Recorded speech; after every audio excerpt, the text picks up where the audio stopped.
So welcome everybody. My name is Samson Lee. I'm your host today, and today we're going to have a fantastic leadership training. Now this training is definitely for people with some experience, and also people who are into Jeunesse quite a bit already, building your business. So today we have a very, very special person doing the training for us, and there could be nobody better. Because for me, I have been in the industry for about 5 years. I've seen many trainers from all over the world in big conferences, and I will share with you this, really from, not only because she's my friend, but she is one of the really best trainers in the industry, bar none, okay? So without further ado, I'd like to bring up my good friend, mentor, and Jeunesse #1 leader, is Kim Hui. Thanks, Samson. All right. Good afternoon. Good afternoon. You guys look good. Well, we didn't expect a big turnout on a Sunday afternoon for leadership, and so today, I've been pondering and thinking about how can we take this team to the next level. Because as we take this business, now so far in about a year's time, we have already taken this business. We have set footprints now to over 50 countries. Not too bad, right? In 1 year's time.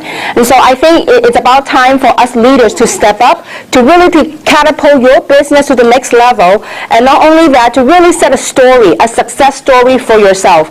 And so I see a lot of new faces here, and I hope that you're already in the business, and I also see a lot of familiar faces. And so it's a pleasure for me to do the training here today. And today it's not your basic training. Today it's about leadership, stepping up your role, to be taking your business to the next level that you want it to go to. And so it is of utmost importance that you look at this business and do this business with the right light, with the right mindset. Because 90% of our business is all based on your mindset and your attitude. Because if you're 1 degree off one day, compounded over time, we're completely off course. And so having said that, let me begin by asking this question. How many of you, and I need your imagination. I really need you to work with me on this one. How many of you come into Jeunesse to just make an extra living, an extra few thousand a month? Show of hands. Okay, 1 or 2 hands. So now, how many of you came here to make a fortune? Show of hands. Okay, very good. Now, so that's why you're here. That's why I wanted this training to be here. See, it's okay if you want to make a living. It is also okay if you want to make a fortune. But the distinction is what you do with the business. See, all of us can be excited, all of us can be motivated when our business is thriving. True or not true? If your team is working, you're thriving, it is very exciting. See, the key is not what you do when your business is up. The challenge comes in your business is what would you do when your business is not where it should be, or when your business is not where it wants to be. It's either it will make you or break you. So today the training may be a little bit strong, and I hope it's okay. I'm a little bit concerned because we have seen some new faces here, but I do hope that you have been involved in the business for a while, because this is really for the people that have been doing Jeunesse for a while and that you have stepped up to be a leader. And so we really dedicated, we asked your local leaders to identify who the top people are, and we wanted you to be here. So having said that, now I need you to help me out, and I want you to picture and start imagining, what would you do? Now, again, this is a training. There's no guarantee of income in any form, shape, or way. But I want to impose this question and ask you, what would you do if you know that right now you're making $20,000 a month? I want you to have that frame of mind. What would you be doing? What would some of you, and I want you to start thinking about that. What would you do if you were making $20,000 a month? You think $20,000 a month is pretty decent income?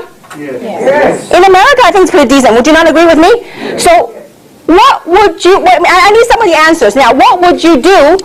Forget about the recording right now. I need live. I need feedback. Okay, so this training is for you. I took out my Sunday. You took out your Sunday. This is for you to get your business to the next level. So I need your participation.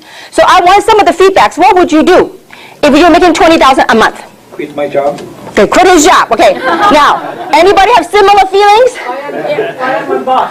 Fire her boss, okay? I don't think she had a boss, okay?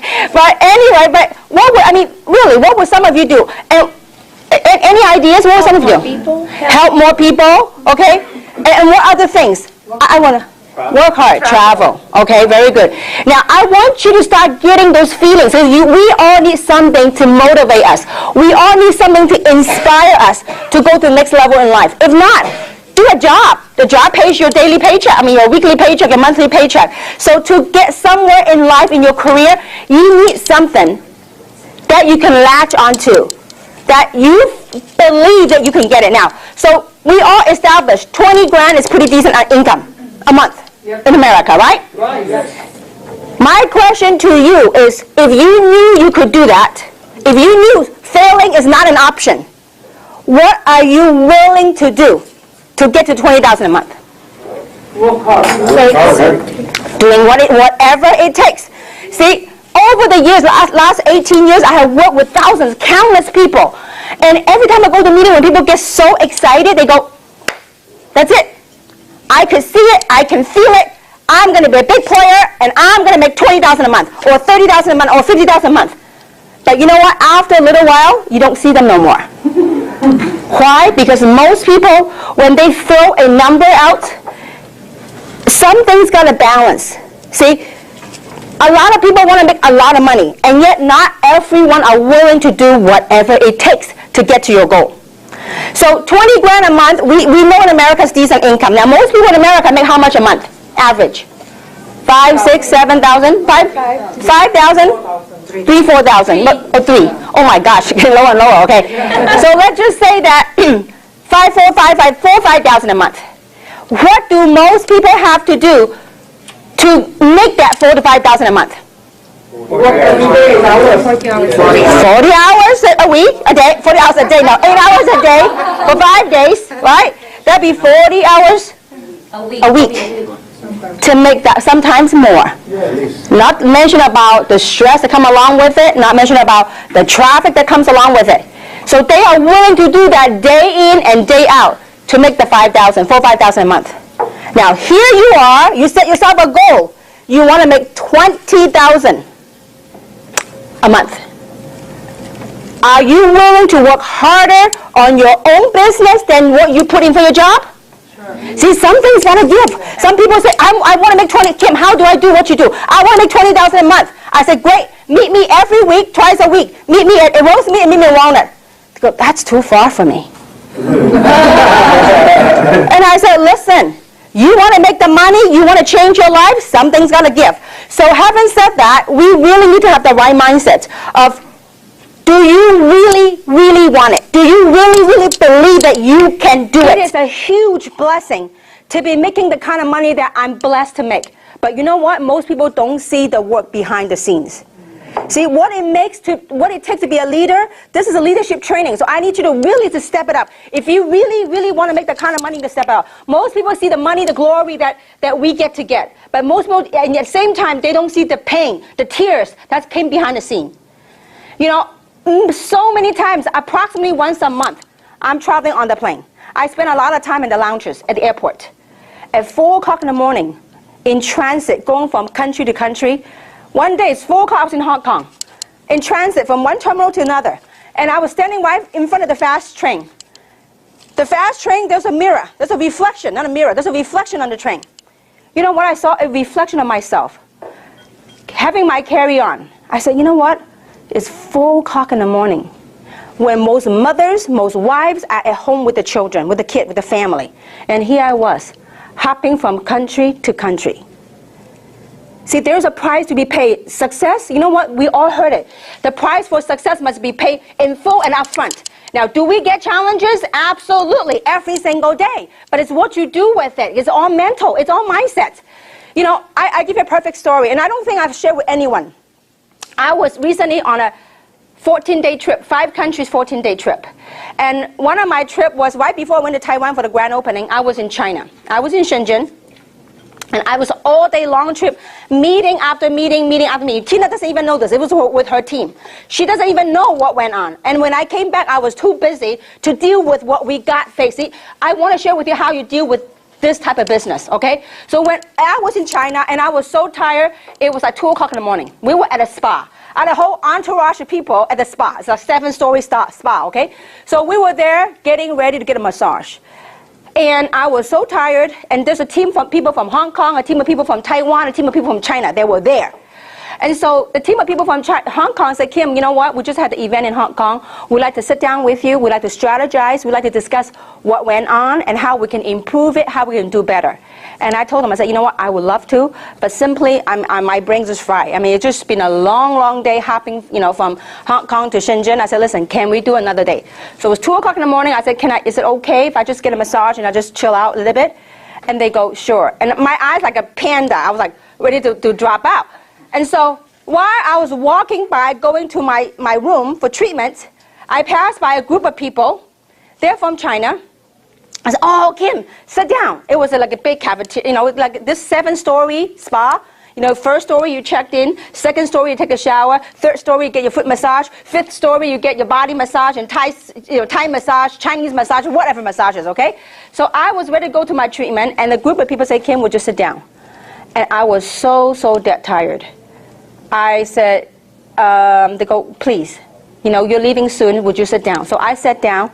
So in the midst of me falling asleep, dozing off, something happened during the meeting amongst the people in the meeting. Guess what happened? They started pounding on the table. I go, this is a spa. And they start pounding the table, and fighting started going on.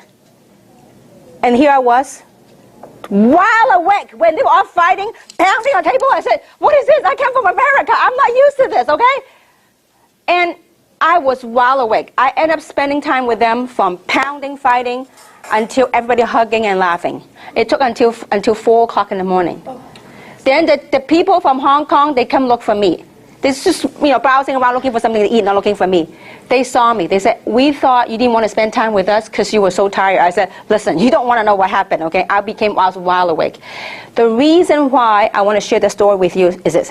See, most people, even those, you guys override a team, some of you override a team in your team, you don't even know what happened. See, in order for you to realize what goes on in the business, you really got to travel with me. Not only travel with me, to be in the trenches, in the field. Then you really got a feel of what really goes on. It's fun, don't get me wrong. I just want to prepare you. So the reason why I want to share this with you is this. We as leaders, when we step into a situation, we got to deal with things. And what happens when we're done with it, when I came back, I never even told the story. This is one of hundreds of stories that I travel. But when I came back, guess what I deal with? Whatever the people, we have to be present with the people that we're working with. See, we as leaders, we must rise above the occasion. How whether you succeed or not with this business, it depends on how you deal with the business. Most people in this business, you know what to do? They major in minors. They may put all their attention on the minor stuff. Minor stuff, challenges, do we have it? You think Coca-Cola, IBM, Apple, do you think they have issues? Yes. Every day. But it's how we deal with it. So what are we supposed to do? We are leaders. What are we supposed to do? We must get good at mastering the basics, okay? So besides having the right attitude, now this is maybe quite strong to some of you, but this is very important. You as a leader, first, you gotta have that belief. Do you really believe you could do it? If you believe you could do it, look, listen, we have dug gold from it. You have no idea last week when I heard Tina, when I heard Winnie, Samson, when they're making the money, you have no idea how good I felt. It's that joy. I mean, people say, Kim, you're making so much money. Why are you working so hard? Because I want to see the people that join me, that work hard with me, when they make the kind of money I do, I say, you know what? Then I can retire. Because most people, and I could tell you one thing, with this team, I don't care what company you go into, in the industry of direct selling, you can go to any company. I challenge you. You can go to any company. You will never, ever find the leaders that we have in this team that care so much, that dedicate so much of their time and their love. I will challenge any one of you. You go to any MLM company, you won't find the leadership that we have on this team, because it is a family for us. It is a passion. So we as leaders, we got to step it up. You want to make 20 grand a month. Okay, that's all great. That's fine. It's a noble goal. But you know what? Be willing to do what it takes to get to 20 grand a month. Are you guys with me so far? So what is mastering the basics, okay? We have to learn to master,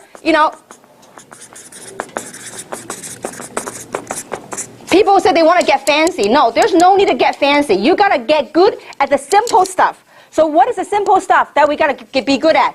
One, you got to be very good at piquing interest. Now, what is piquing interest? Piquing interest is simply asking people that if they have an option, are they open to are they open to possibility to possibly change their lives, to probably have financial freedom? You just pique their interest. Now, later on, we're going to have a series of different basic trainings, so teaching about how you pique interest using what we call form, okay?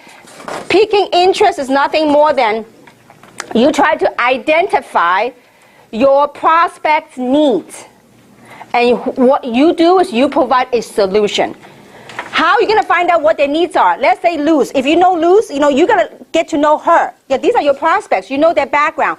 Let's say Luz is a realtor. Let's say Luz is a great realtor. Realtor might make good money at a certain time period. But guess what most realtors have to do? They go from deal to deal.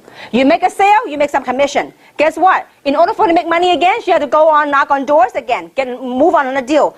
Car salesman, same thing, right? You make a sale, you sell a car, next month, your quota, you start from zero all over again. So you have to identify what their needs are, what their wants are, through what we call form. Okay, that's a whole different training, okay? So form meaning F stands for family. How's your family? You need to find out what their needs are, what their wants are. So talk about their family. How are your family? How are the kids? So through your asking the questions, you are able to identify what their wants and what the needs and what the desires are, okay? Now, F stands for family. O stands for occupation. How's your job? R stands for recreation. Your vacation, have you done anything fun lately? What have you traveled to recently? The reason you want to say all this, ask all this stuff, is that through that form, you're able to find out what is it that they may be lacking, maybe they're looking to improve on. M stands for money. How's your financial situation? And I tell you, there's not a better time to recruit people than now. The economy, so many people are being downsized. So many people are being laid off. And this is a great timing for you to build your business and really offer a solution to other people, okay? So pique interest, simply ask them, are you open? Might you be open to possibility? That is it. It's not asking, will you join me in jeunesse? No, you're not asking to join you anything. You're piquing their interest to see if they're piquing, meaning to see if there's an interest for them to even go a step further. Okay? So pique interest and learn to use it through form. Okay? Second thing you got to get good at is inviting them to our events. Once you pique the interest and they are open, instead of you sit there and blah, blah, blah, all about luminance and all about reserve, your job is to invite them to one of our local events. We're lucky. We have events going on right here. For people, now, what is an event? This is very important. What is an event? An event could be a local meeting. Okay? An event also could be what? A one-on-one session with your upline. A one-on-one. Okay? Or a small PBR at your house. If you have a home presentation, PBR stands for Private Business Reception. Okay? Or it could be a webinar. For people that are far away from us, it could be a webinar. Okay? Now, also it could be a conference call. And pretty soon, we are going to have a DVD, an opportunity DVD. Okay? OPP, Opportunity Presentation DVD. That if they're interested, all you do is you pop them a DVD, say, watch this, and zip the lip. Because too often, too many times, people they ask you, oh, what is it? Then you start, blah, blah, blah, blah, blah, blah, until they are so bored, they go, okay, forget it. Because it's too hard of a sell for me, okay? So you need to invite them to and plug them into the event. Now, why is it so important to plug your people into the event? How many of you would like to retire? Just work the business 2 to 3 years and really retire. How many of you want that? See, if you want to retire, we got to leverage on the system. And the key thing to our business is what? The one thing, if we forget anything today at all, is called duplication. How do you duplicate yourself? Because see, some of you in this room, you are super kings and queens on one-on-ones. Anybody you sit down with, you close them. To me, signing them is simple. Getting them to sign up and go to work it's a whole different issue. See, you want to sign them up and you want to give them a vehicle to go and duplicate you so that they don't always rely on you. See, a lot of people in this business, when you make yourself the issue, we can't succeed. Because you know why? We can never retire.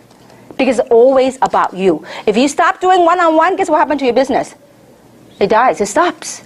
So you need to, how you duplicate is you need to, if you forget anything at all, you gotta get good at plugging your people to the events. You must be able to learn. You have to learn to promote the events. So how you promote, invite people to events, and you as a leader, you need to learn to promote events. You have to learn to sell events because, see, through the events, you know what they will learn? They will begin to gain confidence. They will begin to have belief.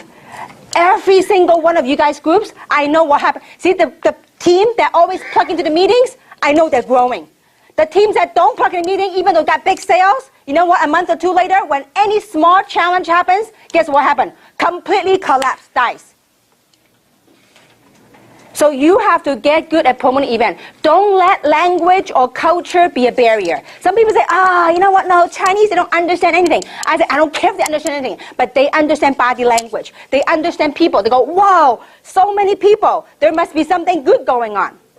You guys with me so far? You gotta get good. See, when people come in the meeting, after the meeting, guess what happens? They don't even need to understand. They go, wow, all these people. You put them in the corner, you say, you see all these people? Then you can show them briefly what it's all about. But, you know, I also know that some of the people's mentality goes like this. They themselves have their own blockage. They say, you know what, I can't get my people to the meeting. Or my type of people don't like to go to meetings. We got to get good at overcoming that. Because I knew, you know, all this last 18 years, everything I shared with you, I went through myself. I always tell my sponsor before, he says, Kim, you are a queen of one-on-one. You go out there, you sign up people, you're really good. But you know what? I discovered something. I can never stop. Because if I stop, I don't make any money. And I told my sponsor, I said, you know why I can't promote meeting? Because my type of people, they're professionals. They don't like MLM. They don't like MLM meeting. They don't like environment. They just don't like that kind of environment. Kim, until the day you yourself get over that blockage, otherwise you can't promote events. You won't succeed. Because it was all in my mindset. But you know what? Once I overcame that mindset in the meeting, you know, now, I mean, you guys know I come from Hong Kong, so I could say that I'm from Hong Kong. And before I say, Hong Kong people are very fast. They just want all the facts and they don't want to sit through the meeting. And that was always I tell people. But you know what? Boy, was I wrong. Until I changed my mindset, when it was a meeting, I packed the most people from Hong Kong, from San Francisco, packed the whole Hong Kong people. Why? Because when I had the belief to promote the event, people will come. You got to promote like a movie, okay? You have to learn how do you promote events. To promote the event, you have to edify the information. Either edify the speaker or edify the information. You edify the heck out of it. I'm telling you. Don't edify it like an MLM thing, but edify it like an opportunity that can literally change their life. If you talk with that belief, when you promote events, you got to learn to edify, and you have to have that belief. You say, listen, if I can show you something, I can invite you to a meeting, an event. If that 2 hours of your time, if it could change your life, it could possibly help turn your financial situation around, would you invest 2 hours of your time? Yes. Of course, right? Now, if they say no, that means do not continue. Don't fight with them. Move on. If you know, but see, there is a fine line. If you talk like not sure, you're not quite sure about the meeting, and when you promote like that, people can feel you. But if you say, listen, all I ask for is 2 hours of your time. Because if you didn't like it, just pretend you watch a bad movie. But if you like it, it might be something. You said it might be something that could turn your life around. All I ask for 2 hours. And after the 2 hours, I won't bug you no more. Why is it important for them to come in? When they come to a meeting, guess what? They hear testimonials. They see other people's. Guess what? When they do that, the business is no longer about you. Because it's always you talking to people. It's okay. It's good to have a lot of one-on-ones. It's great to have small meetings, home meetings. But after the home meeting, after the one-on-ones, what's your goal? Your number one goal is to promote the event. The next event, we build from event to event. It's called impending events. Okay? So, because people are always looking for what's next. So you sign up now. Your job is next time I want you to come to a meeting, you meet some of my business partners. So you get to learn from people what this business is all about, because I'm telling you, there is something magical when it comes to events. I literally built my entire business through events. Now speaking of events, we have a major event coming up. If you really want to test this program to see if it works for you, in my 18 years, it's proven to work each and every time. This is proven. The system is proven. Don't try to do it your own way until you succeed. If you want to try to test it, this coming event, the company has a super event at St. Gabriel Hilton. Whoever can bring the most people from your team, either your prospect or your team's prospect, whoever bring the most people will be the most successful. Because there's something magical when you get the people into the situation, into the meeting environment. Are you guys with me so far? Yes. So you got to master basics, and you have to learn to promote the event. And you got to really believe. Remember I told you, when you want something bad enough and you believe you'll get it, you will do all out massive action to make changes in your life. Because so did I. Okay? And I'm going to share with you a story later about that. Okay? So how do you edify the information? Now, there's one thing. Another, the basics, pique interest, learn how to invite people to the event, and teach your people to plug into the system. Okay? And you yourself got to be willing to put in some time to the meetings that we got to get good at is learn how to edify. Okay? What is edification? Edify meaning speaking good of somebody. Okay? Now, so in that, I will explain this to you. We have what we call the A, B, C. What is A? A is the experts. Who is the expert? Anybody but you. Always remember that. Most people let themselves be the expert. I don't care what your past history, I don't care whatever you did big in the past.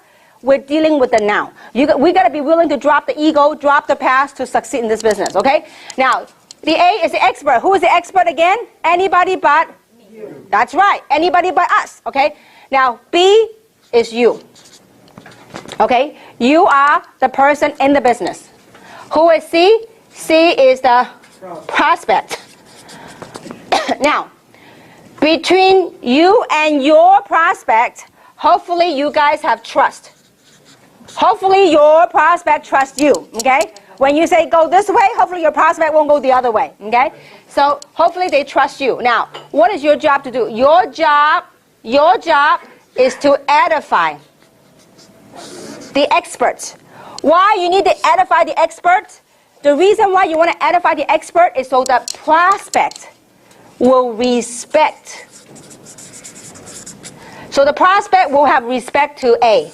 Because if you say nothing about the expert just shows up, they go, who are you? Why should I even listen to you? Are you guys with me so far? So if you could learn to edify, just the edification process, you can literally build your entire business. Because edification ties into promoting events. So when you not only do you edify a person, you can edify the event. An event is something that you must. You know what? Events are lifeline of your business. It's the oxygen, the environment that we need to breathe. See, is it true that in the outside environment there's a lot of negativities out there? True or not true? There's a lot. Doesn't matter what business we do. So, and we got to give people an environment so people feel nurtured so they can grow and work in the environment.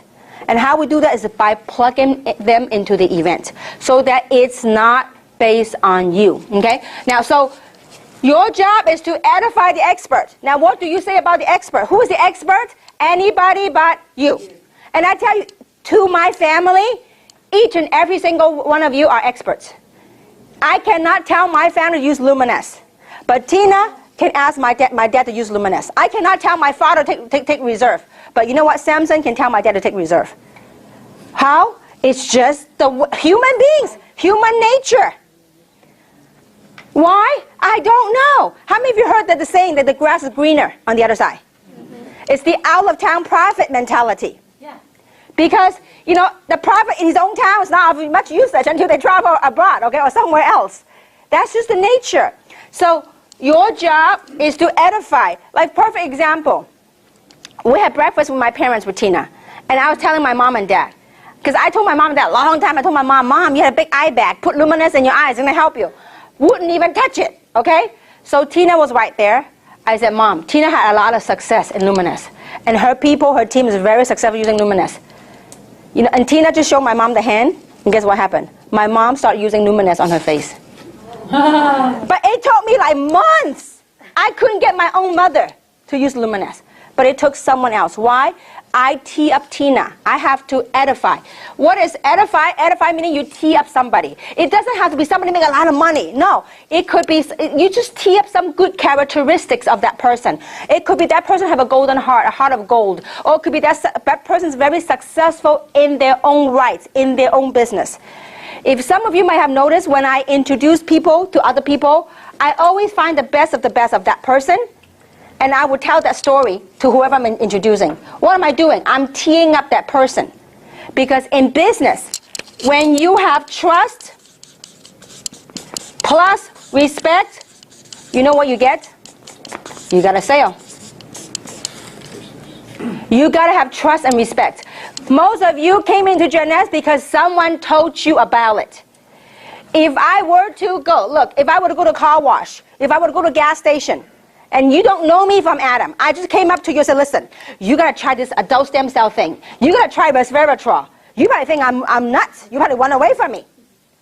But if somebody had teed me up or tee you up to be the expert, now, you don't have to be expert on products. No, you could be the expert on anything. Do you understand what I'm saying? So you tee up some good characteristic so that when this person talks, guess what happens? The prospect will listen because there's respect. Are you guys with me so far? Yeah. So we need to get very good at edification. I have people that literally built a nationwide organization by learning to edify the person they're working with. See, in this business, you are in business for yourself, right? But not by yourself. Because you have your upline or the upline leader, the upline expert to work with you to help you build your business. So you have to understand the relationships amongst the people, because this is a people business. So the third thing you have to learn is really edify. Now, edify, don't go edify, okay? Edify meaning tell the truth about whoever that person you're working with. They might be a nurse, they might be a business owner, because you know why? Most people have the ideology of business owner makes a whole lot of money, okay? Sometimes it's true. But what most people don't realize that a lot of times, especially the economy like this, business owners are suffering.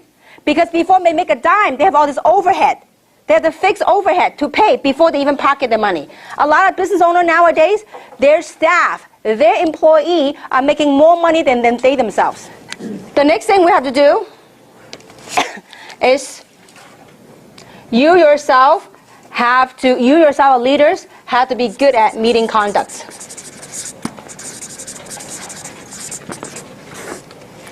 Meeting conducts, what are they? We all know that in a meeting environment, that's where we do business, right?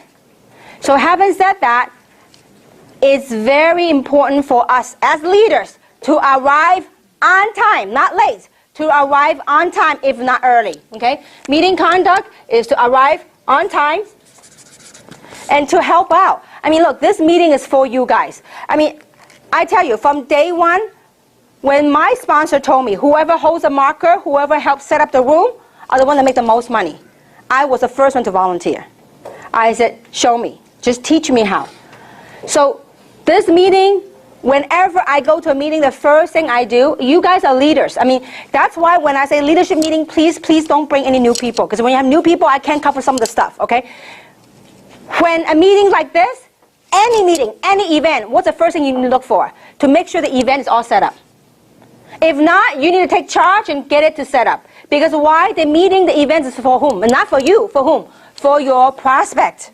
Okay? So you got to come early and take pride, take charge. Don't just, oh, it's not my team, I'm sitting here and slouching. No, because maybe right now it's not your team. Eventually it may be your team. It will be your team. Okay? Now, the other thing is very important. You are leaders.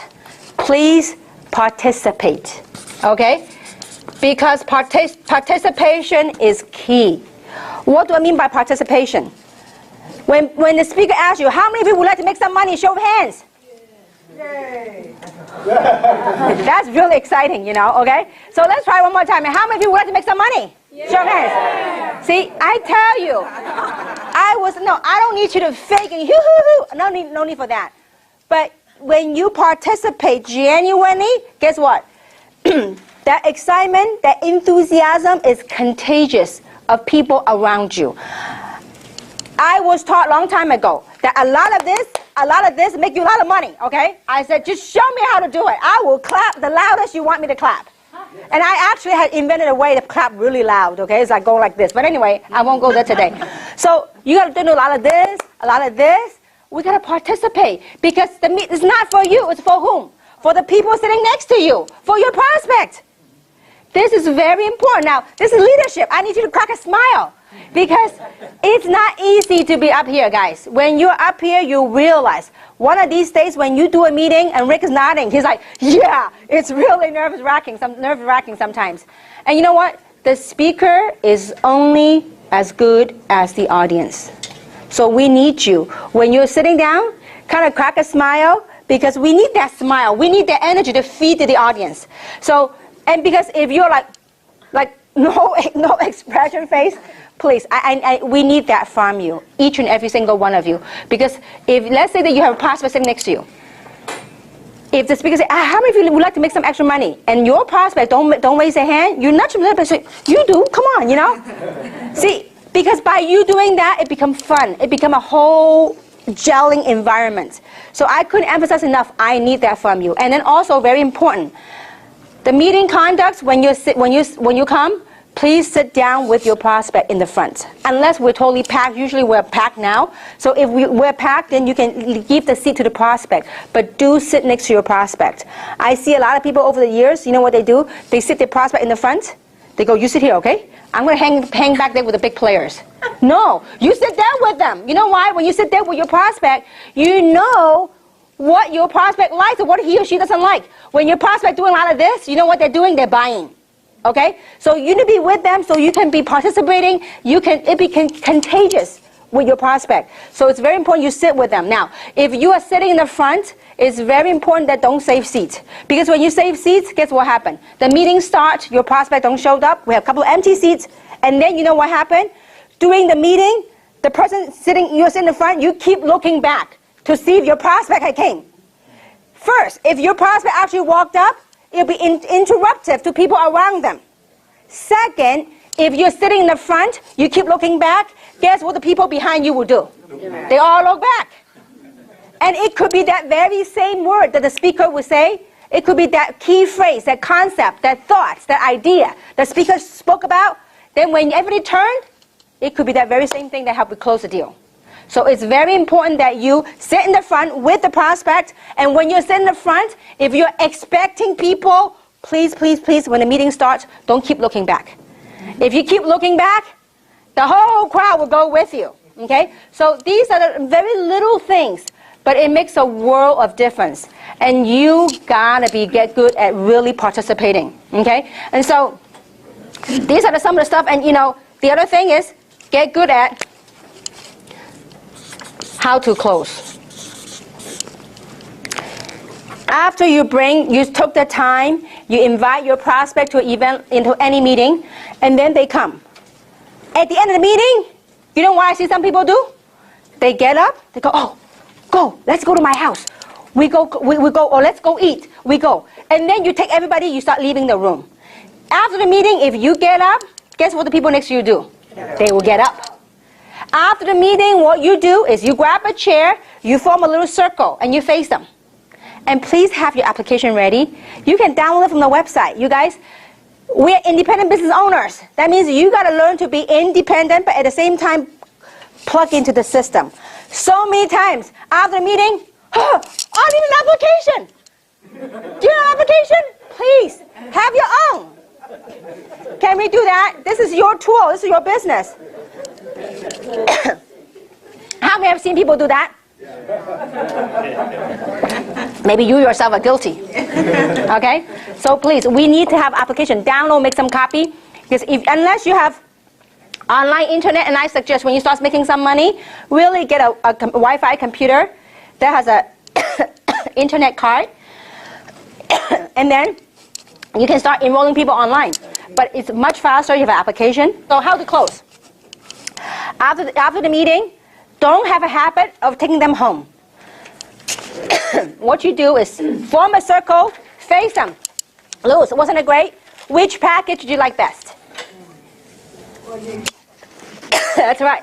Now, I do not say, what do you think? If I say, hey, Luz, what do you think? You know what she'll say? Let me think about it. It's kind of interesting. Have you heard that? Oh, give me some time, yeah.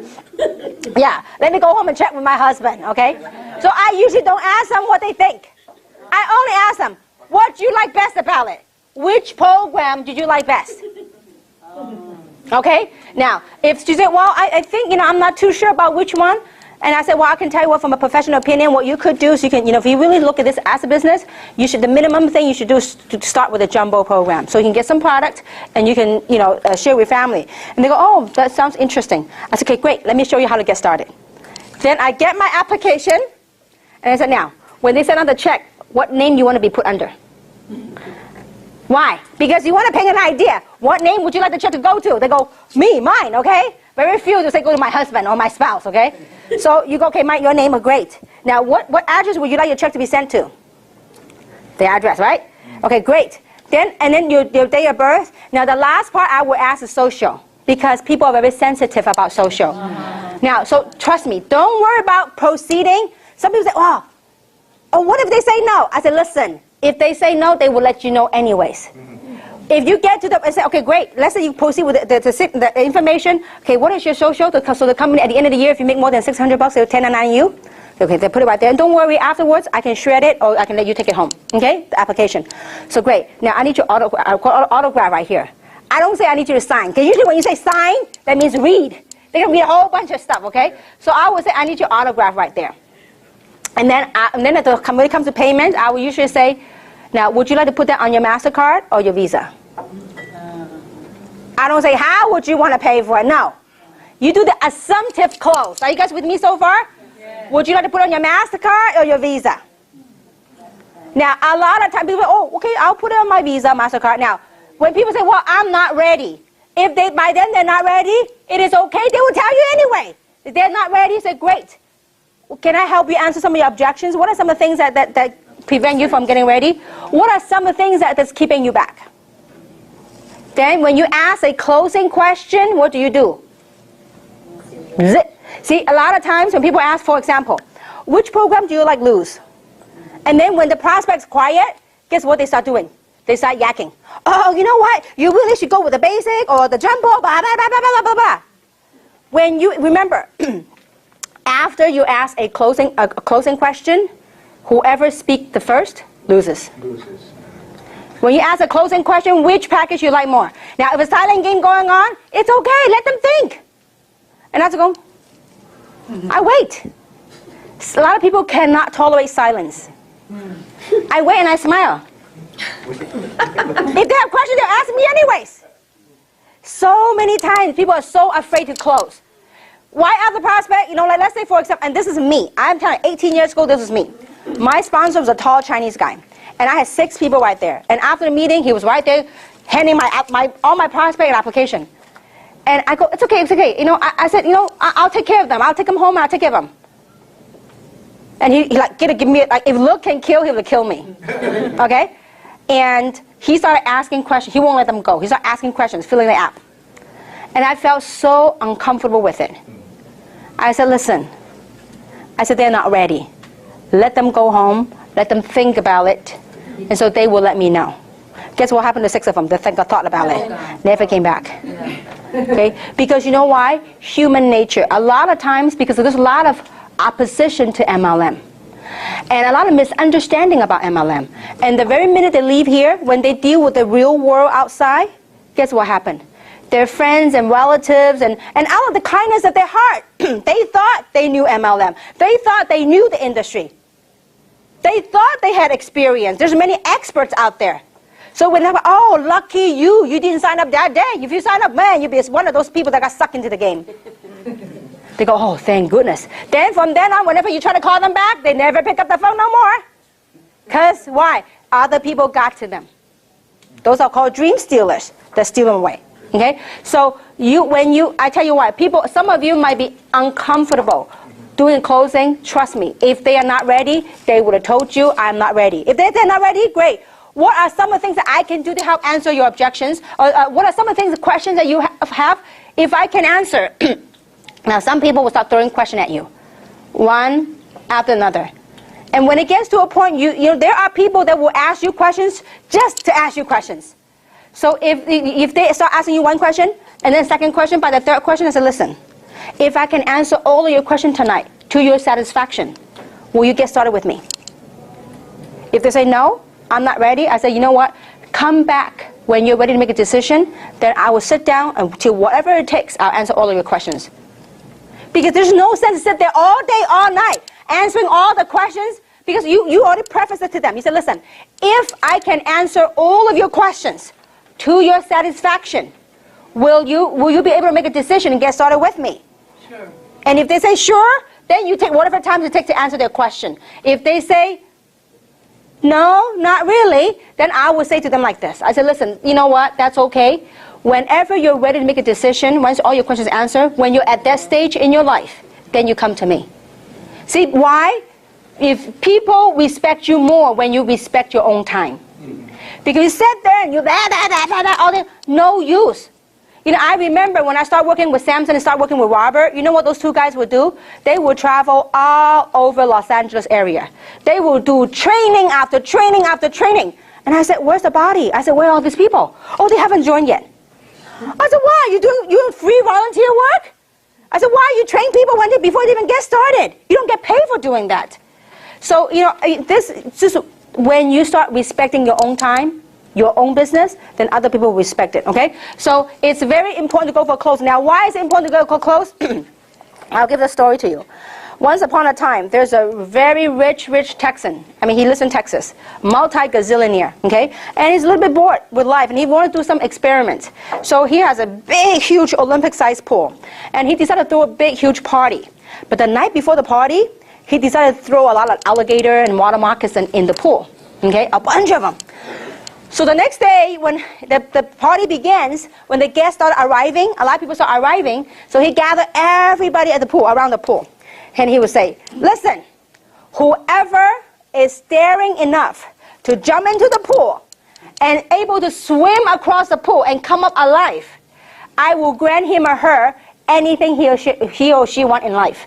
Before he even stopped talking that, he heard a loud splash. There was a guy in the pool. And the guy was like on an Olympic record, because why? Because water moccasin and alligators chasing on his tail. So he was swimming across the pool in record time. He came up from the pool, all shaking all the water, and this multi-billionaire walked up to him, so excited, run up to him, says, sir, can you tell me what that you want? I will give you anything you want in life. And this guy says, before you give me anything I want in life, I want to find out the name of that dude who pushed me into the pool.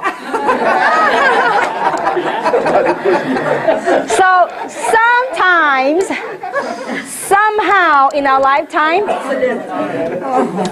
we all need a little nudge. Because 18 years ago, if the person that taught me in the beginning in this industry, he didn't push me, I would have never got started. After I got signed up, that's exactly what I said. Would you like to put in your MasterCard or your Visa? And he was like inching in on me, right? And I'm like, why are you closing on me? And so anyway, long story short, I signed up. The first thing I did is I went home. I still remember that day. I was so gung-ho. I was so excited. Then I told my sister about it. And, because I respect her and I love her. And, out of the kindness of her heart and her mind, and she thought she had touched upon them in the past, and she gave me a whole lecture why I should not do network marketing. And she goes, if you're smart, you will pick up that phone and you're going to cancel your application. Now, I'm sure a lot of us have faced that because people love you. See, people say that not because they're devious or anything, no, because out of the kindness of their mind. See, a lot of people go through life judging life by their past experiences and their past failure. And they care about you, so they think that that's something not for you based on their own judgment. Well, I was very, very tempted to cancel. I actually called the guy and said, you know what, I'm having second thoughts. I'm having cold feet. I said, I don't know if something, I said, I just got laid off at my job, and you know, at that time cost me a couple of $100 to get started. This is not exactly a small amount. And he says, listen, before you cancel, why don't you go to a training? Why don't you attend a training? Then we'll talk.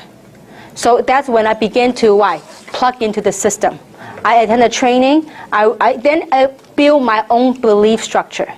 So thank goodness I didn't quit.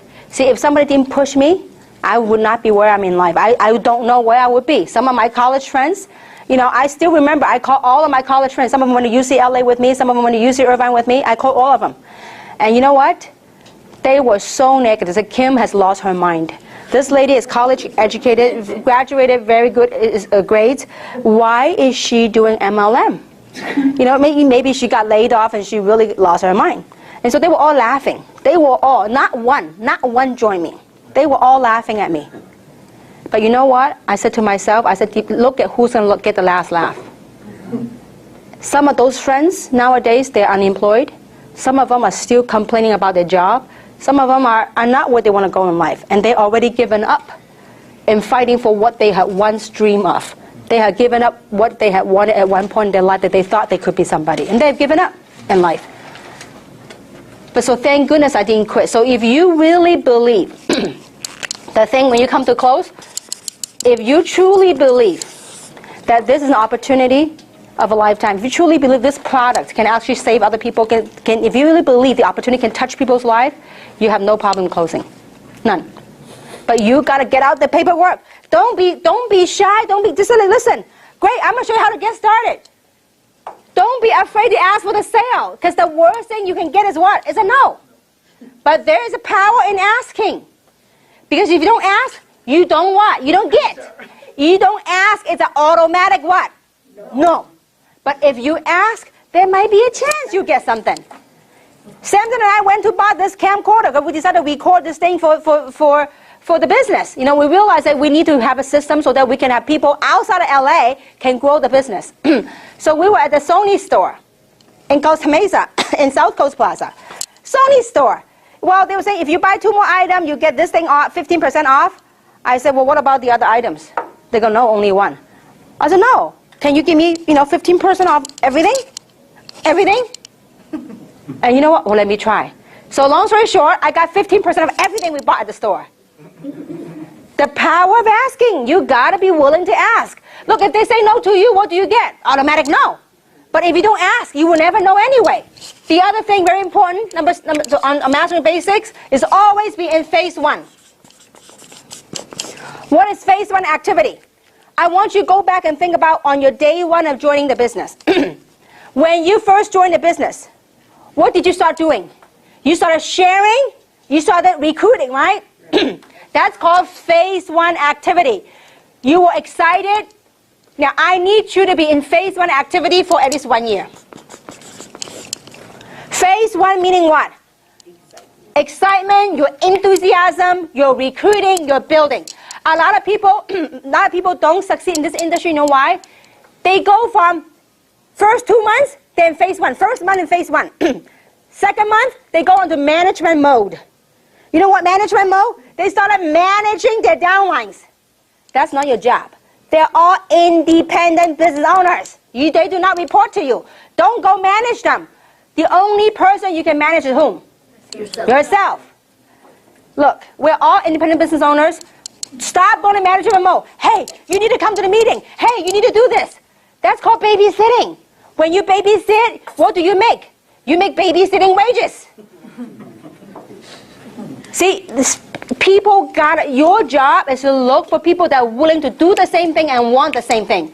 If not, you're going to drag a whole bunch of stuff up the tree. It's very tiring. How many of you have done that in the past? You kept calling the same people. They keep telling you the same thing.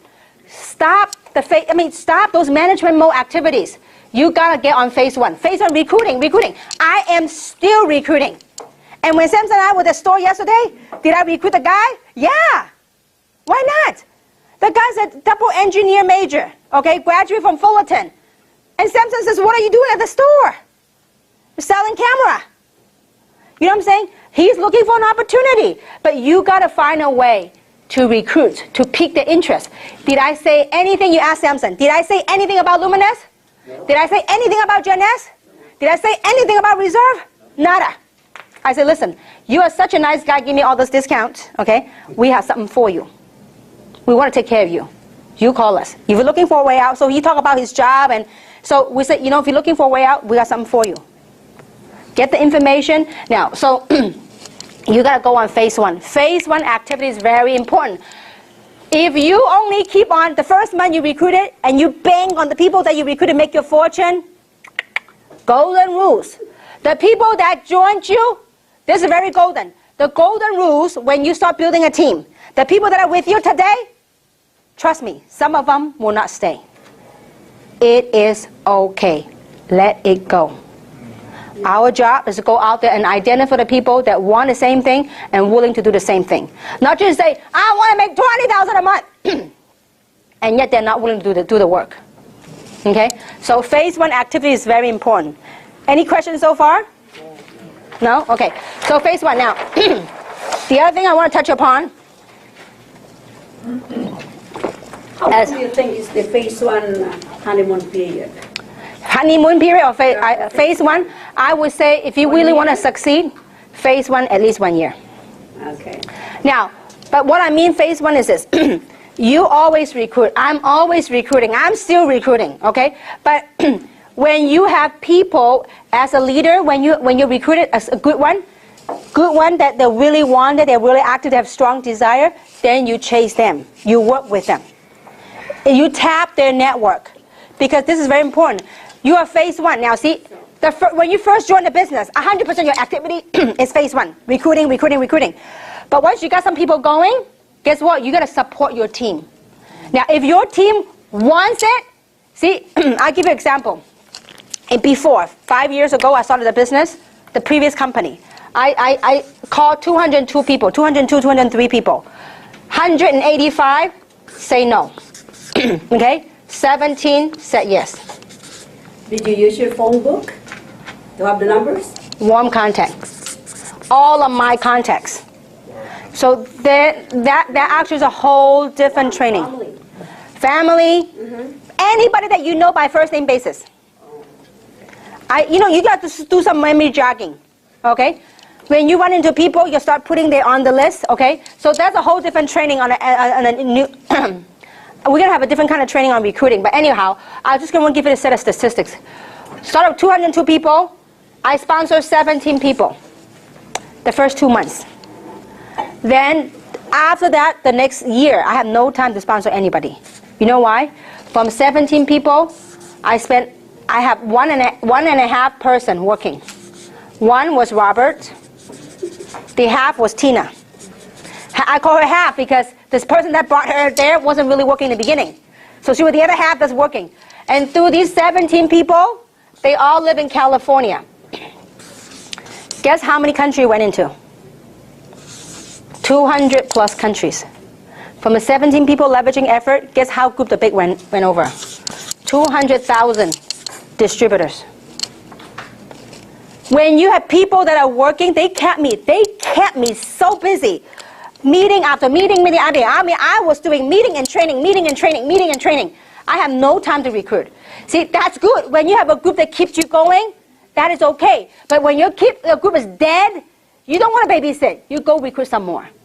Okay? So this is the statistics. Guys, you have to accept it. The golden rules. That your job is to go out and sort and look for the right kind of people. And the way we sort, it's a sorting game, guys. And we're gonna call people, and I'm gonna give you a quick example of sorting, okay? We call people, we sort people, just, for the sake of it, for simple to understand, we call people apples, okay? And there's 3 types of apples. There's red apple, green apple, and rotten apples, okay? 3 types of apples. Now, our goal, our job is to look for red apples. Red apples, red, delicious, juicy. They're the one that's fun and say yes to your business, okay? The red apple is like people that are willing to do the work, they're excited. These are what we're really looking for. The green apples, the one that they're not ripe yet. They have a lot of questions. Question after question after question after question. And they will find different forms of questions to ask you. in the same context, okay? So the green apple, people have questions. Now the rotten apples are the ones you want to stay away from.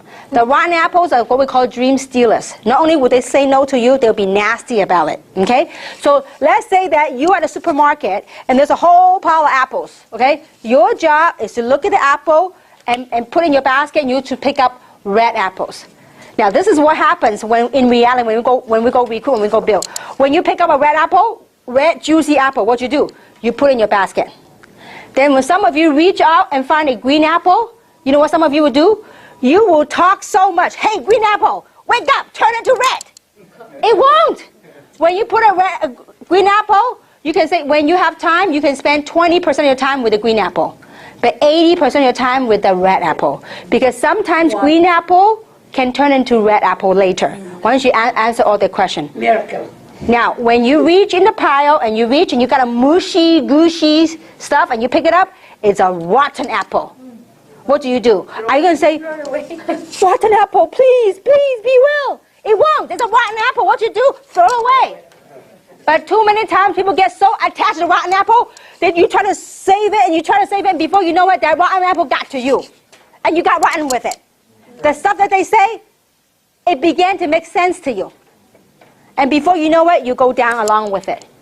But our job, this is how you not get emotional attached to it. Your job is to look for red apples. People that want red apples, people are excited, people have enthusiasm, people have the right attitude. People want to do something with life, because there's so many people out there, they want nothing out of life. They are happy with whatever, that's fine. But you want to look for people that want to go somewhere in life. So you're out there looking for red apples. Okay? So what did I do? I sort. Do you know how many rotten apples out of 185 people? A lot. Like 150 were rotten ones, real rotten. Some are really bad. So what did I do? I tossed them so fast. I don't even recall what they said. At the time it was so bad, I said, adios, bye, go next one. But a lot of people, they don't understand the power in the numbers. It's not what these 17 people did, but it's whom they led me to. It's not what some of them did. I brought one of the person that brought me to Tina. It's not what he did, but he led me to Tina. He's a great guy. He made a ton of money in that company. But he led me to Tina, led me to a whole bunch of people in China. And so it's not what they do, it's who they lead you to. So that's why when you work your business, you got to pick the ones that are good, you chase them. When the momentum's hot, what you do, when you strike an iron, the iron's hot, guess what you do? You strike it. A lot of people, when your business is up, they take a vacation, they go spend their money. Don't do that. When the iron's hot, you strike it. You go, you know what? I have a business friend, and he said the best. He goes, you know what? Life is like a spring wheel. Some are good, some are bad. He goes, when it's good, I'm going to get a big nail. I'm going to nail it in there so it won't go back. When it's good, you got to really give it all you got, because this is your chance. One time I asked my friend, I said, hey, you know what? I said, what would you do if you're making $30,000 a month? And back then, $30,000 a month is a lot of money. He goes, oh, I'll take a vacation. I'll take this and that. I said, listen, that means your momentum's up. You need to really, really ride it. Because in business, you don't know when to go down. You don't know. You only take the best of it and run with it. Okay? Overcoming obstacles. Along the way, as you're talking to people, will we have challenges? 100% guarantee. Will there be difficult times? 1,000%. The difference is, what do you do when you're down? Most people will stay down with it. You know what? Most people say, when the group was thriving, or when they once had that big glory, they kept living on the past glory. Get over it. People say, well, what would people say about me? My team died. Get over it. This is now. We're dealing with now. I can't do anything about the past. I can't do anything about the future. But I can deal with what we got now. If you can't drop your ego about your past success, you know what? The past success may be a one-time luck. That past success may be a one-time gig. But if you are as good as you think you are, you're going to stand up and you do it one more time. See, people say, I believe, I want it. You know what? Most of you have not crossed the edge. You're going to gone beyond that edge if you want it. If you, look, how many of you can really feel, how many of you feel good to get a 40,000 check? What would you do? I tell you, many years ago, when I got involved in industry, they told me the average income for that company of an RVP was 30 grand a month. And I remember in my thoughts, in my head, I said, you know what? 30 grand a month. I said, forget about getting a month, every month. If they give me one check, one time for 30 grand, that will help me solve a lot of problems. How many relate to that? Yes. Yeah. It is a huge, these things now become a number to me. Don't get me wrong, it's a huge blessing. This is a huge blessing. What kind of business gives you that kind of return? But see, everybody want it. But are they willing to do what it takes? See, this is something that it's a very fine line. We have to really tweak it. You have to really, really, really get it. I want it. I want to change my life. I want it. I want it. But when the very first time of challenge, you get knocked down, you stay down, and that is it. Then what happened to your dream that you once wanted? What happened to that thought that you once had it? Listen, money, people, things, material, people can take away from you. But one thing they can't take away from you is right between your two ears. If you're strong, you know what you want out of life, don't let anyone talk you out of it. Don't let nothing. You just got to get to that point of no return. When you get to that point, you have crossed a boundary, you have crossed a line, you said, this is it, this is what I want. And I want to say this, and I don't want to come off the wrong way. I have a very, very, very loving family. I have 3 sisters. And all 3 of them were opposing me to the max. The word opposing is an understatement. They opposed me of doing MLM for many, many, many, many years. To a point where they will call me every day to tell me to quit. Every day. If my older sister were here, and one of these days at the event she would tell you, you know what, my sister, that poor kid, I only wish she would quit. Because she would call me every day to tell me to quit from Hong Kong. Every day. At 3 o'clock in the morning, I know it was her. And until it gets to point now, she's a wonderful, loving person. But she did that based on, she thought she was caring for me. She thought she wanted the best for me. Because her experience with MLM wasn't that good. But she thought she had experience when all she did was had maybe like 1 meeting of a water filtration company. She didn't even join. Okay, so it was maybe that 1 incident. So she based her whole perception about MLM and every day trying to talk me out of the game.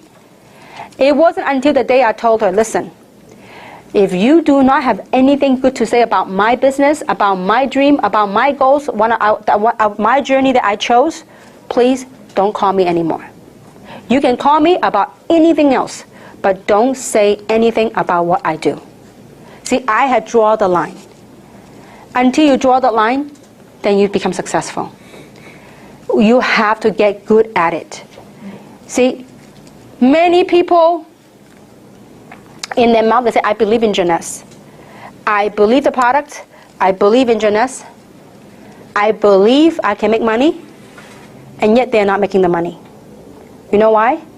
What you say, what you think, and what you do are 2 different things.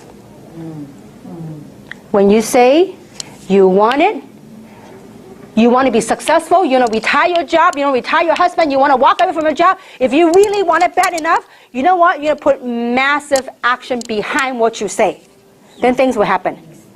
You got to get over your own fear. Because you know what? What stops most people is our own fear. We worry about this. We worry about what people say. We worry about that. There's too many things to worry about.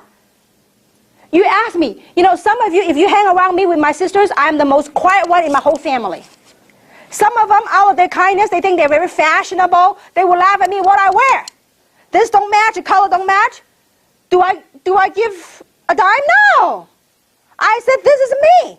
I think it looks great on me. And I move on. But some people go, oh, maybe they're right. Maybe I need to change this. I change it. You got to be you. And you got to face your own fear. Don't worry about what other people say. Listen, will other people say this is a scam? Will other people say product don't work? I can guarantee you 1,000%. You gotta be firm in what you want and face your own fear.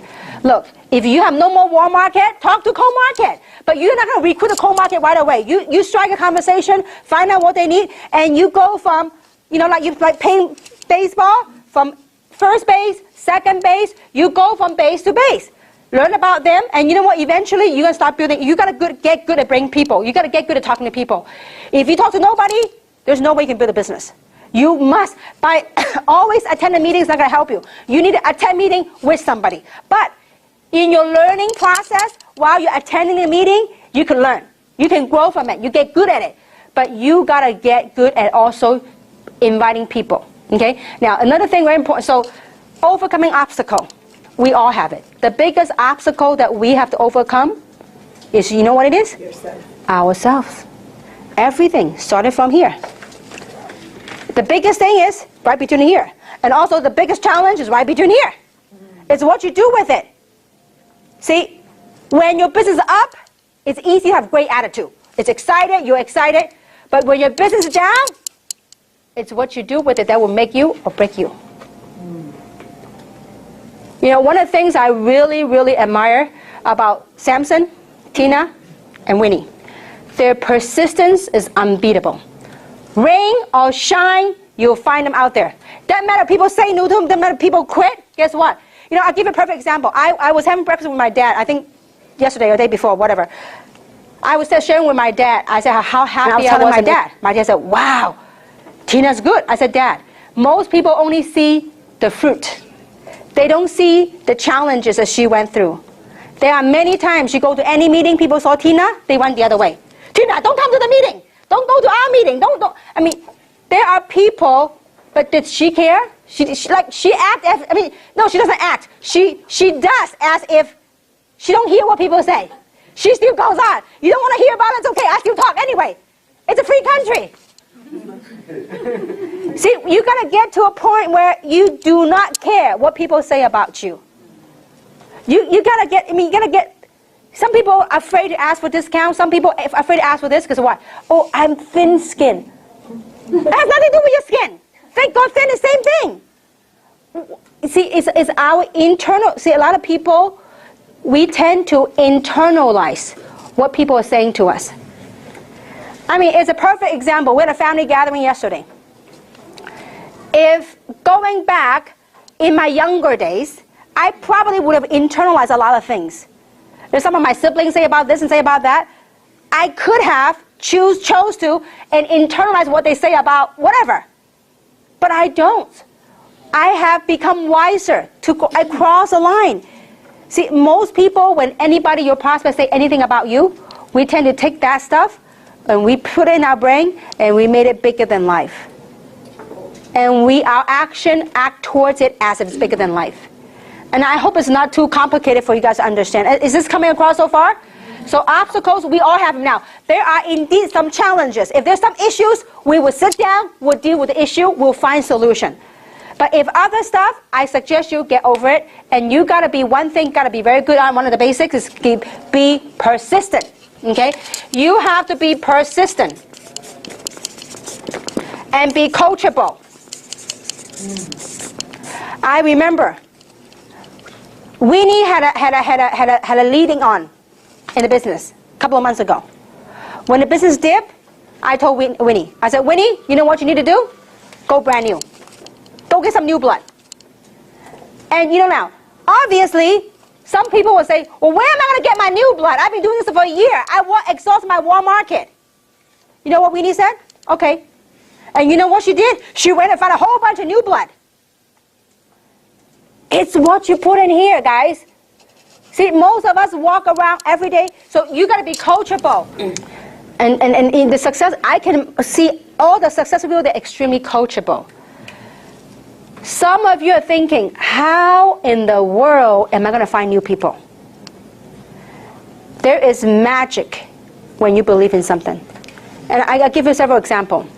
One of my hobbies on Sundays is to walk. I love to, I used to live in North San Gabriel, which is very close to San Marino. And some of you know San Marino is very, leafy, very well-established community, and I love San Marino.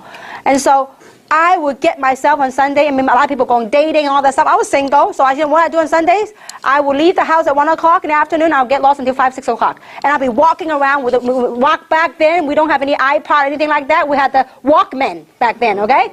So I'll be with my Walkman jogging around all over San Marino. And I know all the houses. Beautiful houses there. And I still remember my mom and dad would say to me, you know what, why don't you just stop dreaming? Why don't you put your feet firmly grounded on the floor and be real? Why you have to be like, look, we have a decent house in St. Gabriel, but why are you so crazy? You don't even make enough money to support yourself. Why don't you wake up? But I refuse. I said, Mom, you know, I see those people pulling out from the driveways. I said, they don't look any smarter than me. They don't look any better than me. So I said, I am going to get there one of these days. And she just thought I was nuts. But I kept believing. You know what? And I told myself, those were down times. And when I was down, you know what I did? I kept telling myself, I don't know how, but I know I'm going to be a multimillionaire. I don't know how. If you ask me at that time, I don't even have enough money to go on vacation, let alone be a multimillionaire. Are you with me so far? So I had to plan it so firmly in my head. I said, one of these days, I'm going to make it. But along the way, I'm not going to quit. I'm very conscious of what's happening around me. And you know what? I did it. Sometimes you don't know how. I still remember, I told myself, I said, I'm going to build a massive organization. I see these people build big teams before. I said, I too am going to do that. I said, someday I'm going to be on stage speaking to tens and thousands of people. When I haven't even spoken in front of 100 people. But I have put that in my head. But you know what? I did it. I had the pleasure of traveling to all these countries. Why? Because I believe in it. I didn't care. You need to really put that, but when you believe in something, a lot of people say, well, I can't find them. How am I going to find them? You know what? I pretty much exhausted all my war market. But I still managed to build the biggest Hispanic team in that company. My first MLM company, I built the biggest Hispanic team, and I built the biggest team in Hawaii. I don't know a soul in Hawaii. I don't know anybody that are Hispanic. I just had that belief that I'm going to do it. So you know how I got the biggest Hispanic group? From a courtesy driver at Russ Neck, Pasadena. He was a shy courtesy driver. He led me to one of the pastor at his church. From the pastor, led me to one of this guy. Then we chased a big, huge group. And so when you have that belief, something magical happens that will lead you there. Like Winnie, Robert, and I, in the previous company, we went to Korea. And some of you heard the story, and I will tell the story again. We went to Korea for my first time to Korea. And I went there for a big, and Robert and Winnie were with me to traveling to Asia, and so one of the stops was Korea. And so I told myself, man, you know, I went there to recruit a big fish. At least that's what I was told. So I thought to myself, man, it's a pretty expensive trip, not in terms of money, but time-wise, away from my family to go all the way for one big fish. So I told them, I said, you know what? I am going to, no matter what, I'm going to find another big fish. They said, do you speak Korean? No. Do you know anybody in Korea? No. But I said, I'm going to find a big fish, another big one. I said, I just know, because it's too costly for me to go. I said, I'm going to find another big fish. I just want to go for one. So I put that in my head. Logically, people will ask, how? What do you think? How are you going to do that? People will challenge you. But I just kept it to myself. I said, I will, somehow, somewhat, some way. I just put that thought out there. And you know what? I did find a huge fish, bigger than the one that I went to Korea for. You know how I found that person? It was a person sitting next to me on the airplane. And she spoke English and Korean. She's going back home for a visit. So the point to you is, how would I have known I would meet her on the plane? I didn't know. I had set that goal in my mind that I'm going to do it. So you guys need to really, if you wanted something, you set it in your head. Don't look at, a lot of people are afraid to set goals. A lot of people are afraid to make decisions. They all just look at what they have right now. Oh, how am I going to do that? I'm broke. How am I going to, all these reasons. Don't. Set a goal and be willing to do it and shoot for it. If you have momentum in one team, you're going to be like, if you are a leader, you're going to be like a hawk to chase that team and explode that team. Don't just sit and wait for people to do it for you. You are a leader, you need to step up as a leader. If you are a leader, don't be a follower. You step up and say, listen, what can I do for you? Some of you are very lucky that you sponsor a good leader. But you know what? Be a good sponsor. Be a nurturing sponsor. Don't just expect someone always to do it for you. See, when your team member, they see that your love, your care, your sacrifices, guess what? That love reciprocates. So is this coming across to you guys? Is it helping you guys so far? Yes. Okay, very good. So overcoming obstacles. And the other thing is you have to be very good at, this is very, very key, guys, to succeed. You need to be super consistent. Some of you get so pumped up every time after training. You get so pumped up, you're excited for about 2-3 days. Then you disappear for a while. You do a little bit work, and then, because of challenges, guess what? You disappear for a while. Then another training 2 months later, you come back and pump up again. Don't. You need to be consistent. If just like a well. A well, right? Where's the water? The water's in the bottom, okay? Here's a pump. If you're going to pump water, in the beginning, you might not see any water coming out, pumping a lot of air coming out, okay? No water yet. But don't worry, the water's slowly being sucked up. You pump and you pump, guess what? Somebody say, there's no water. And you let go of the lever, guess what happens to the water that's sucking up? Pump it down. If you keep doing that, no water, you leave. No water, you leave. Can't get nowhere. Can't succeed. You got to be consistent. You got to, you know what? I only wish there's a magic capsule that people take it and they be consistent. I only wish. There is, if anybody that would exemplify the epitome of consistency, it's human nature. But there's with one person that's the epitome of consistency. You know who that is? At least so far in this team, that is Samson. Samson is Mr. Consistency. People, no people, doesn't matter. One person, 3 people, 5 people, there he is. Always there for his team. Rain or shine. I call him Mr. Patience. I said, wow, you have so much patience. He will work and work and work and talk and talk. I only sometimes wish to say, you know what, Samson, you got to use your time wisely. But consistency pays off. His love, his caring, and what a perfect example. Mr. Lino, right here. Okay? He is extremely persistent with Lino. But Lino gotta need to step it up. You gotta be consistent. And if you don't quit, you'll be big. Now I see Lino cycle a few times a day now, at least, right? Because you know why? He kept digging, he kept digging his team. He finally hit it. Question is, are you willing to dig? Are you willing, give yourself this program, give yourself a good 1 year. Give yourself a good 1 year to chase it, but do it the proper way. Do it the right way. Okay? So you need to have consistent effort and be persistent. You got to be persistent at what? At your dreams. Don't get all excited, hyped up. The next thing you know, dip down. You need to stay at even kill. When people say no to you, you know what you need to be excited about? People say, well, all my team is dead. What should I be excited about? You know what I said? You should be excited about you found a vehicle for you to turn your life around. You're excited about your opportunity. When people say no to you, your dreams got to be bigger and better than your team.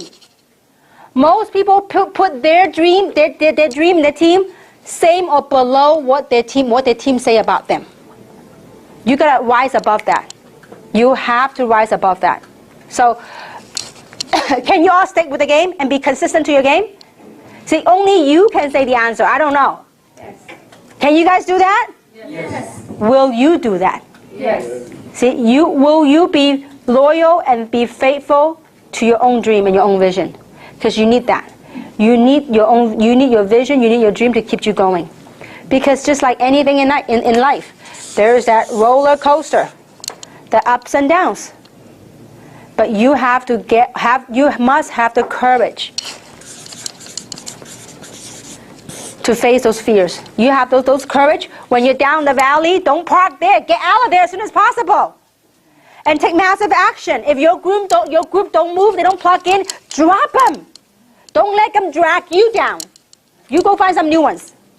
There are a bunch of new ones. A bunch of them. Question is, are you willing to go through the numbers to find them? But you got to be willing to open your mouth and talk to people and talk to people and talk to people. Okay? So,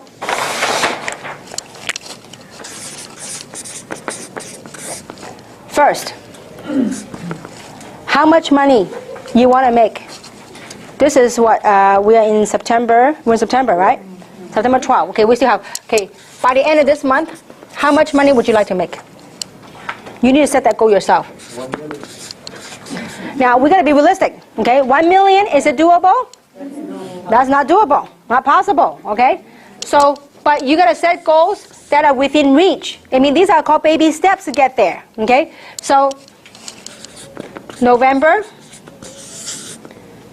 and December.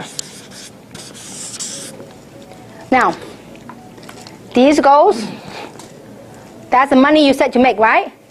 The other part's very important. These are goals. These are actions. What kind of action are you willing to give? What kind of action are you willing to take to make it happen? I want to make 10,000 by the end of September. What are you willing to do? I don't know. You got to be willing to take some actions. You know, what would, besides having that belief, you know what would get people to take the action? I see so many people, they are trapped in their own shell. They are completely trapped in their own thoughts, in their own shell, and their own fear. You really have to get good at opening up those shells and jump out. Because if you don't jump out, it's hard for you to succeed. I mean, it's fine for you to make, you know, 5,000 a month, that's a small amount of money. It's fine to do that. 10,000 a month is okay. But if you really want a big money, you really got to jump out. You know the Superman, Superwoman, the movie back in the old days, right? Superwoman or Superman, when he puts on a suit, he's a whole different guy. Otherwise, what's his name, Clerk or Clark? What's his name, Clark? Clark is a nerd, right? But when he puts on a Superman, he's like totally different person. You guys need to put on that suit of that hero of who you think you are, who you believe you are. See, most people wear their own suits of they themselves label their own selves as who they are. But you know what? I believe there's a higher consciousness in you to put on that suit. You've got to jump out of your own shell. I always, when I start working with Samson, I say, Samson, get out of your shell. You still cover all your shell. Most people, we all have it. We all have these egos among ourselves. We all have our own thoughts about who we are and all this stuff. Our pride, our ego, our thoughts, all this stuff. Our own fear.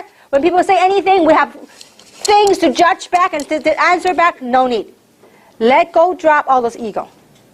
And say, listen, today I'm a brand new person. I'm going to jump out of myself. And I'm going to do something with myself. I'm going to be somebody. I'm going to be someone. I'm going to be successful. Whatever that success meant to you. And you got to be willing to take massive action. Because I have seen time and time again over the years, in different nationality, different races, different country, it's all the same. It doesn't matter Chinese, Filipino, Asian, American. It doesn't matter. I looked out, too many times. Most people have so much potential in them, but it's all buried, all covered in layers and layers, years and years of whatever, conditioning from family, from tradition, from yourself, all this layer and layer. It's got to peel like different layers of onion, peel it out, peel it out, peel it out, peel it out. It took me 18 years to peel out all those layers to become who I am today. That's why network marketing is the best self-mastery course. But the most important, the fun part of it is, it's got a compensation plan attached to it. And along the way of self-mastery, self-becoming discovery, you get to help other people. My son said to me a couple of days ago, Mama, you have a lot of money. I want you to spend more time with me. You don't need to work this hard. It's a big sacrifice for me. Winnie knows and Tina knows when I travel, I call home, he doesn't want to talk to me. He says, if you love me, you'll be home with me now. And so it is hard on me. But yes, it's true, I could choose to stay home, but I really feel like I have this sense of responsibility. This company is the owner's baby, it's my baby, it's your baby, it's all of our baby. We want to make this thing work. But the most important work that we all can do is help other people to break through within themselves. Because that's the biggest thing. Once you're able to break through all those layers and layers of whatever we trap ourselves into, you know what? The world is within reach. A lot of people say, Kim, it seems like everything you touch turns to gold. Once you begin to align and remove all those layers and layers of stuff that we all built up over the years, when you're aligned with the universe, you reach out, the world is yours. It doesn't mean that there's no obstacle. It doesn't mean there's no challenges. But it's what you do with the challenges. It's what you do, how you handle them, what you do with it. Like I said, it is so easy to be pumped, to be excited, to be enthusiasm. When your check is up, your group is up, and everything's up. But when your check is down, when your team is down, your spirit's low, is anybody say anything to you? Anything, any remotely negative stuff, it could be that straw that will break the camel's back. But the most important of all that we all can do, the message I want to get across today, all the training, all the techniques, all that stuff, nothing is going to do any good until you know what you want. And until you have the belief that you will get through it. And until you jump out of that shell. You have to jump out of your shell. If you want to take charge, you know what? If you got it no, behind Cece. Sorry. Yeah, Jenny, sorry. Jenny has a big team going in Canada. If I were her, a team is moving, that's her pay leg, you know what I would do? I would get my bag, pack my clothes, go there. Take step, take charges, get out of your shell. Jenny, you know what? She was a great leader at one point. She was all over magazines. But because of whatever happened, I'm sorry to pick on you, Jenny, that's why I had a hard time picking your name because I want to pick on you. But you know what? A lot of people, because of certain things that happen, we bury ourselves with different layers of stuff. If I were her, that's giving her cycles every day. Many cycles every day. Get my suitcase, pack my clothes, here I go, Canada. You know what? I'm going to pump it bigger. You need to step up to the leader that you once were. Because I know you have it. Same thing with Jing and Ellen. Their team alone in 1 month in the U.S. did close to $200,000 a month. Just in the U.S. Guess what? Because certain thing happened, because of challenges, the group didn't plug in, whatever reason, it collapsed. Now this act, we either make them or break them. They're still here. See, it was easy for Jing and Alan to be pumped, to be excited. Because your adrenaline's running. When your team is all on the rise, you are the talk of town, it's good to be up. But the key is, what would you do when your team is down? Now, human being naturally will say, what would my peers say about me? Before, my whole team is my whole meeting is my team. Now, nobody's my team. What would my peers say about me? It doesn't matter. Because we are here with you. We will cheer you on like you never believe. If you have the courage to come here, to face it again, Jane, you'll build even bigger than before. Same thing with Robert. Robert was $1 million earner. He made $1 million in 2 years. If Robert has what I think he has, he'll be an even bigger team. But the difference is in what Robert's attitude would be, on how he looks at it. He can take a sour look, or he can take it in a positive light and change his life forever again. We all have that. The reason I point these people out, because they are very close to my heart. Some of you are very new, I can see that. Some of you have been here for a while. But you really, really, in life, you know, I hope Jeunesse is your vehicle. But in life, we really need to learn to find purpose in what we do, and have passion in what we do, and be enthusiastic about what we do. People love, I present. I don't know all the stuff about product, about everything, but they love it because I have a passion and people can feel it. If I have to stand here to get people $1,000, get a 1-year jumbo, it is not worth my time. They buy a 1-year jumbo, they disappeared. I think that's above and beyond. I mean, there is so much work that we could do with the humankind, above and beyond health. There's a lot of things that we can help people to really break out their shell. So the message today really is that we all need to jump out our shell. It may not be right now immediately, but we need to, when you are in a stage, in a mindset where you're down, or you thought about whatever you thought, you just say, take a deep breath and say, listen, what do I want out of life? I'm going to break through. I am not going to label myself one way or the other. I'm not going to think anything, but I'm going to jump over myself and I'm going to be somebody. I'm going to be successful. I'm going to pursue my dream with every passion you got. Can you do that? Yeah. Will you pursue your dream with everything you got? Yeah. Along the way, you might make some small sacrifices. But to me, I told my son, you know what? It's not all about money for mama, because I'm doing a lot of work that's far beyond money. And so I do hope that you get something here this afternoon, because it is the most important thing you could do with your life is right between your 2 ears. You're all healthy. I see everybody walking here today. But really, this is your chance. This is your vehicle to do something.